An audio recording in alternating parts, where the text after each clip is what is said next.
sweet to win a match like that, but I guess on the judgment you have to say there's a lot more in the tank for Waratahs finishing wise. Yeah, I think we created a lot of good play, but we just didn't finish. You know, I mean, we just had a day with our handling. You know what I mean? Like, even in some of the tighter zones, you know, which is not like us. But I like the way we created a lot of play and we kept going at that. And I like our physicality, you know, and our work rate. And they're the things that we need to get back used to. You know what I mean? Now it's our third game. Just understanding the basics of the game around those things, which are probably unseen a fair bit. And making them count, and I was very happy with the defence as well, you know, which was a big focus for us. We had a few tries put against us in the first couple of weeks, and we wanted to start to. That was okay early on, but we need to start to tighten that part of our game up. Dave, a lot of guys when you want to go back areas and just not bring on the forward stuff, was it slippery? Tube it up here.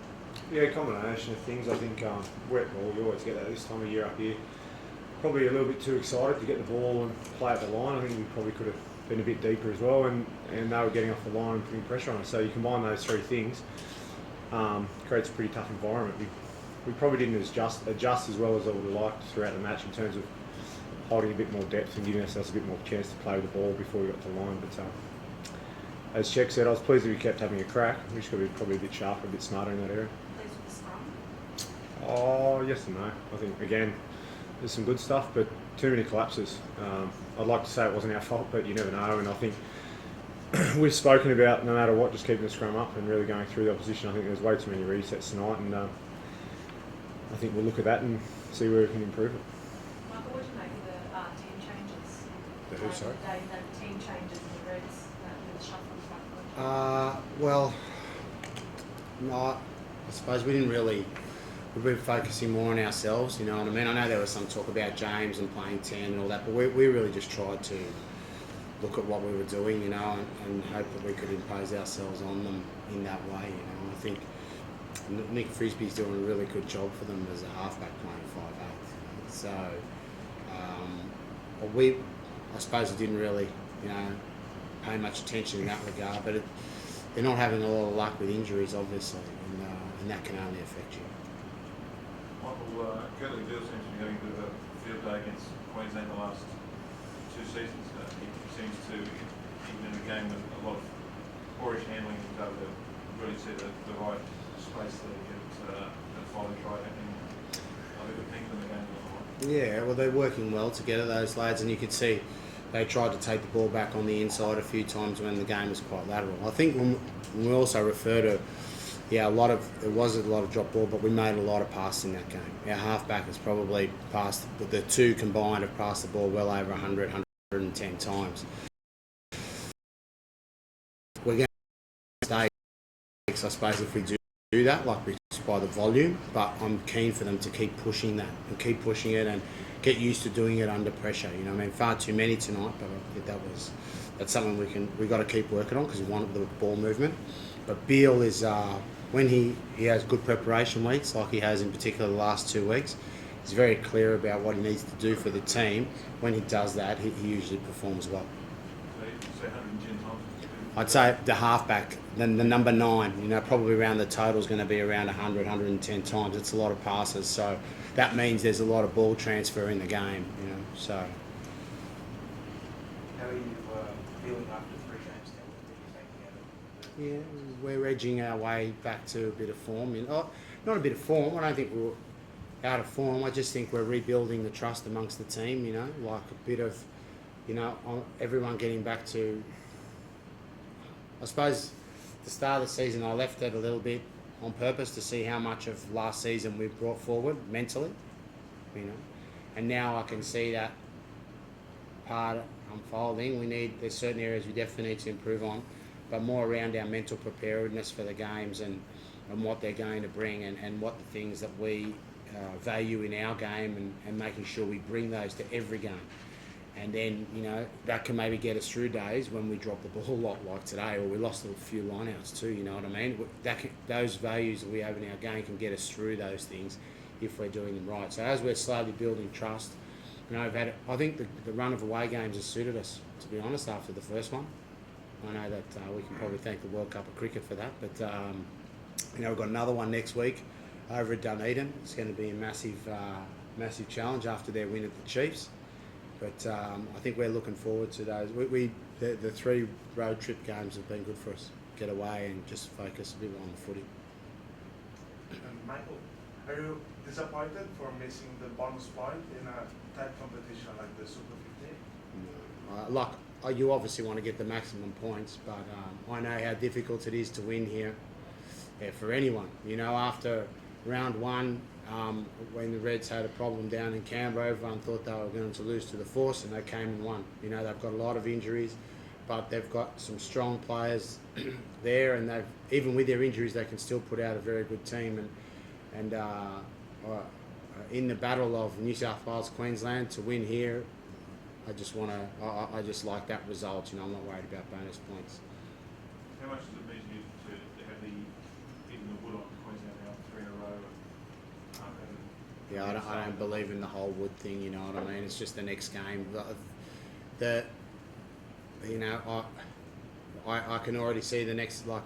I think the Queensland game that we'll be having next is the last round in Sydney, and obviously we won't be looking at that right now, but I'm sure that when that comes around, it's going to be another fierce battle. And they're going to have a fair few of their troops back, I'd say, at that stage. So we know it's going to be tough every time we play them, whether it's at home or away. And I definitely don't think that there's any wood on anyone. We've just been lucky enough to have a couple of wins recently. What are the chances you might actually be back? Don't know. We'll just wait and see how he pulls up after his time off. I doubt it. I'd say we'd probably give him another rest, no matter what. And he's got a big year ahead of him also, so we want to make sure he's 100% right. He's not getting any younger, obviously. Sorry, Adam. You just came back after a big injury. You hit the ground pretty hard. Performing really good. What are your thoughts about the Wallabies and the next World Cup? Oh, mate, that's a long way off. I think my goal when I got injured last year was to be back. I set round 1 as a realistic goal. I was fortunate enough to play a week before that in the trial game against the Chiefs. And I feel as though I'm slowly contributing the amount of work I need to do, but I still feel as though I've got a lot more to go. I think new position, starting to feel pretty good there around the set piece, but there's still a lot more in my game I need to improve.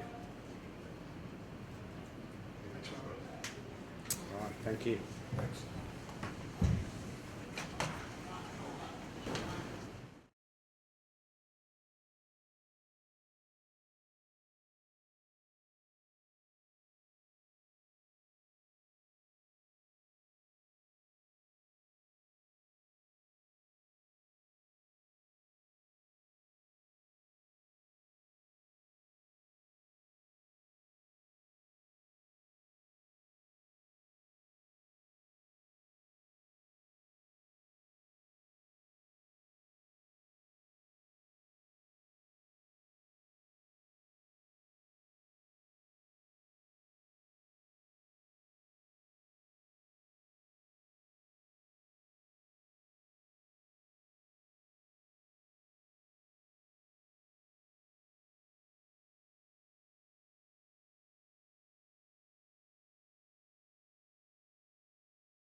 Looks okay.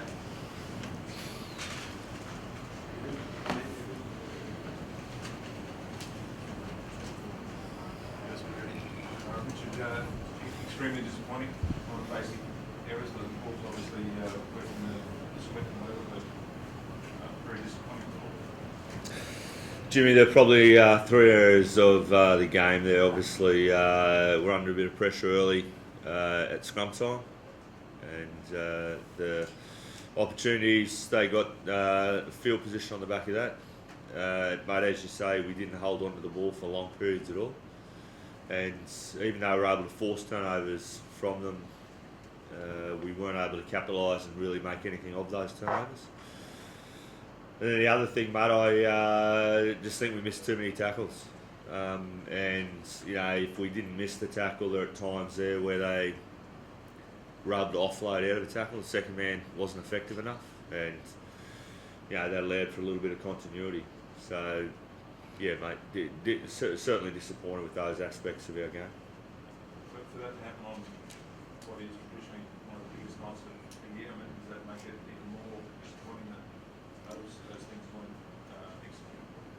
Oh, mate, I think at scrum time you got, you know, a bloke that, I don't know, Robinson's probably played 240 professional games at Super Rugby and Test level, and you got Sam Talakai who's played 3 or 4. So again, you know, the type 5 were probably a little bit imbalanced with their experience once we lost Hall. Mate, in terms of handling, you know, it's just disappointing because that's a skill error which, you know, you wouldn't normally expect. Yeah, regardless of the occasion, mate, it's just you know, disappointing to make those errors.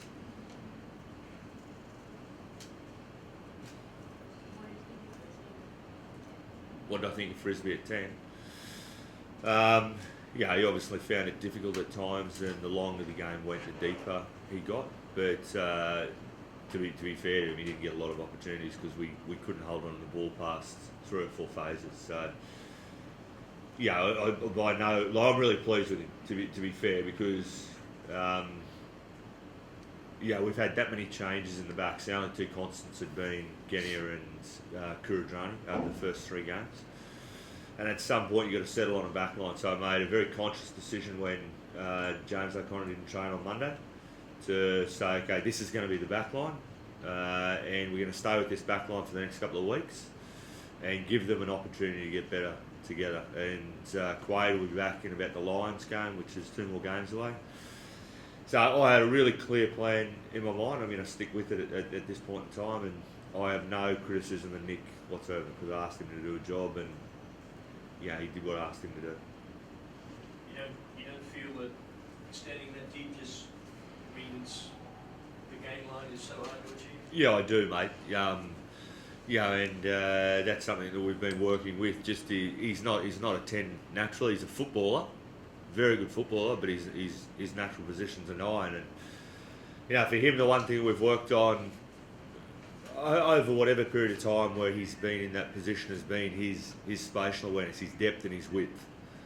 And the only way you learn really is by playing and getting time and exposure there. And yeah, you probably got to rely on the other blokes to push him forward a bit. You know, they got to help him. The guys that have played a lot of rugby, you know, around him, mate.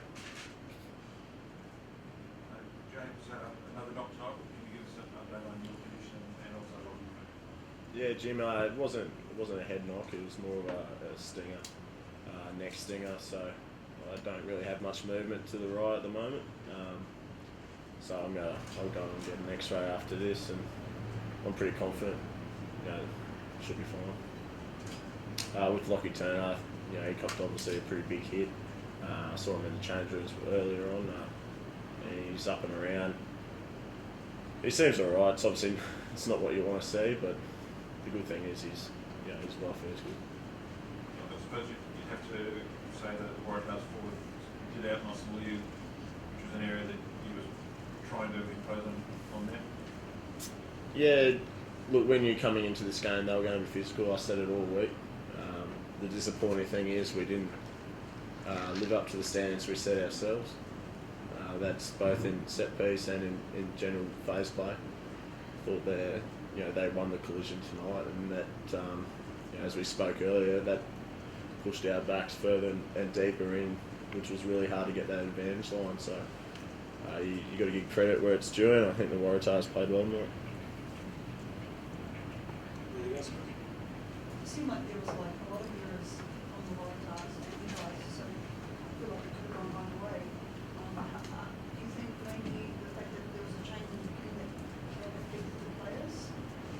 Having to Are you talking about Horwell? use No, that's got nothing to do with our handling, or for that matter, their handling. Yeah, I know I didn't play. I'm assuming it was humid for that many balls to go down. But Horwell, yeah, you miss Horwell just in terms of the balance and your tight five and the experience and the physical presence, but he has nothing to do with our handling. You talk to the team a little bit not piggybacking error upon error. I mean, the Waratahs were making errors tonight, but they'd make them sort of an isolated error and then regroup. They might make another one a little later, but you guys Yeah. compounding errors. Mate, I probably disagree with you in that, you know, I felt that they made a lot of errors, pardon me, back to back. But what we didn't do is capitalise on the back of those errors. So, yeah, I felt, you know, defensively a couple of times in quick succession, Potgieter and Palu, Blodnow turned the ball over. We didn't capitalise on it. At the same time, we probably didn't have field position to do that and to create something out of it. So I think the game probably, mate, was pretty consistent both ways. You know, we missed a couple of penalties to go 13-6 probably at half time, and pardon me, we kicked the penalty dead, which again let the penalty kick for touch dead, which again took the pressure off, and so we certainly didn't build any pressure, Wayne. So, I mean, that penalty kick dead came on the back of a kick off that went out of the ball. It's about 2 minutes difference between them. Yeah. Right. Yeah, mate, I actually thought that was pretty consistent across the game for both teams. Anyone else, guys? Think we'll be back next week. Yeah, he should. Yeah, he's had a back spasm. He couldn't touch his shorts. You know, he's that stiff. So he was no good. But with back spasms, you hope to settle down a couple of days and he'll be fit to train and play next week. what are your plans this week to get the team ready for the Thursday game? What are you taking from what happened tonight and how you prepare for the next game? So we'll just go back and go through a similar process where you go through medicals and recovery and so forth, and Monday you come together and you review this performance and you preview and start preparing for next week.